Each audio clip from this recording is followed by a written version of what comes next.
What's going on, guys? Welcome back to the YouTube channel. Today we're going to talk about stocks, so let's get right into it. All right, so last week I kind of touched on like the stocks that I had bought and sold and stuff like that. So I had talked about how I bought Boeing, which is not doing so hot. See if I can pop that up there real quick. But here's Boeing. Here's what it looks like.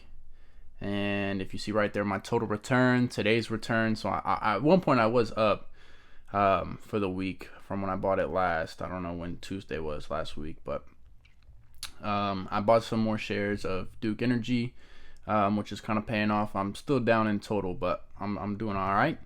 Bought some more SPHD, which is like a high dividend, low volatility company, which basically is just like it doesn't move a whole lot is the idea, and you just get monthly dividends because they pay monthly.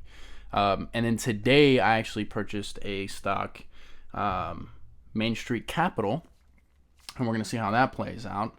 The reason I bought it was because that dividend is 8.01%, so 8% of my initial investment.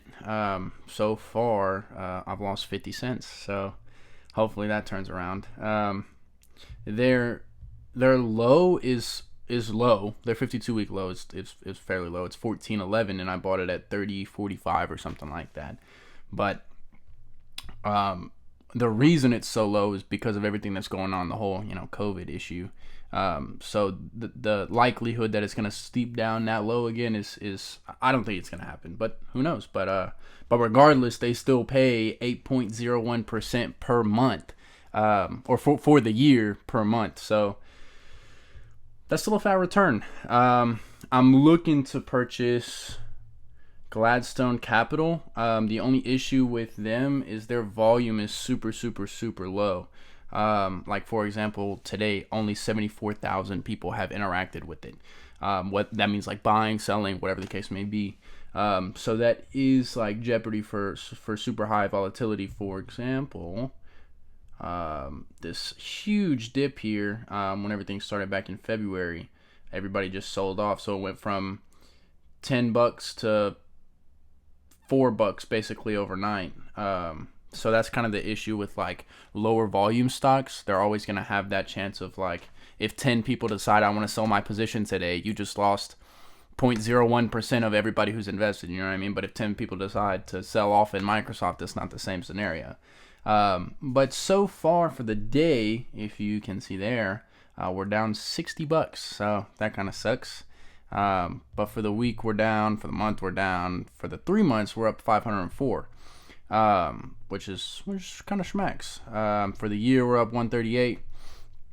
But this 3 month I want to talk about. This 3 month, I'm up 504, and I wanted to point out kind of what I was talking about last time.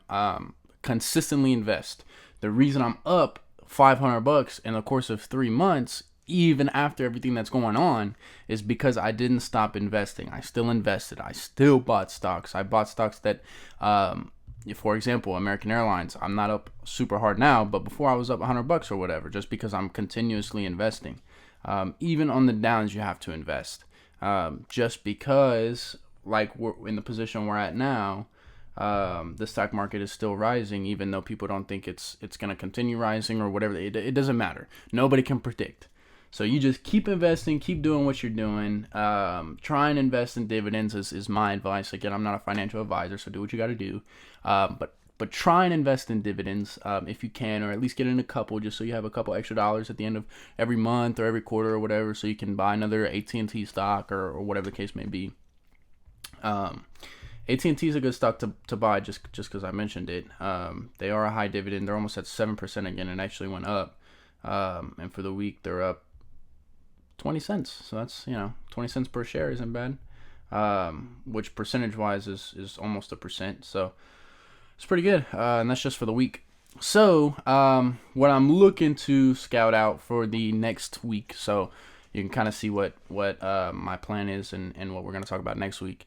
I want to buy those dividend stocks. I want to buy monthly dividend stocks. I want to grow my my profit per month, so that way I can reinvest, or that way I can pull out and, you know, buy gas or whatever for the month, or whatever the case may be. But I'm looking to invest in this Gladstone company. I have actually a video I'm going to post up here, and it's a video of basically of me purchasing the stocks, so you can kind of see what a limit sell, limit buy, all that good stuff looks like. And it's basically, I like to do limit buys, limit sells, and things like that because it makes me feel like I'm buying at the price I want it. Just so that way, you know, if it goes up 10 cents or whatever the case may be, hopefully it drops back down and then you get it for the price you wanted for it. You can make a limit sell or a limit buy longer. It doesn't have to be for just that trade day. You can make it, I think it's 90 days is the other option. And then you can cancel it at any time. Doesn't matter. But I always do limit buys, limit sells. I never try and buy at market price, market value, just because, I don't know, I feel like if I can get it cheaper, why not buy it cheaper? But then you risk not getting it for that price. So it's kind of like that catch-22 where it's like, you know, you might want it 5 cents cheaper per share or whatever, but if you don't buy it at the 5 cents more expensive, then you might not get it at all. So you kind of have to risk that. I always risk it. It's never too crucial for me to get a stock. And if it is, you know, like when Microsoft dipped down to 140 or whatever, I bought it. Whatever it was that, I bought it. I didn't limit buy it or whatever. I wasn't going to be stingy.